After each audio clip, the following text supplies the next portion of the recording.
আচ্ছা ঘটনা সকালবেলায় ধরুন না 10:40-এ 10:30-10টার পরে তখন আমি গুলবাজার যাওয়ার জন্য রেডি হয়েছিলাম, ঠিক আছে। তখন আমি ভাত খেতে গেছিলাম, মারের 5 মিনিট লেগে দেওয়ার উপর। তখন মা যখন দোকানে যখন আইসেরা কইছে, আমি যখন ডাক দিয়েছিলাম পরে গিয়ে সেটা আমার ওই যে কিছু জামা প্যান্টটা ছিল গুলবাজার যাওয়ার জন্য, এই জামা প্যান্টটি বাইরে রাখতে গেছে।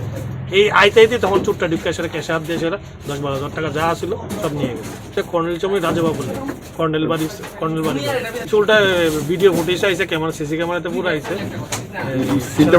শালাটা একটু ট্রাইবেল এরকম দুইবার হয়েছে আমার দোকান। একবার দোকান সামনে শাটার ভেঙে নিয়ে গেছে, আর একবার পিছিয়ে দিয়ে চুরি করেছে। আমার যাইতেছি চুর যেতে ধরা পড়ো, আমার একটু সম্ভবত নেশা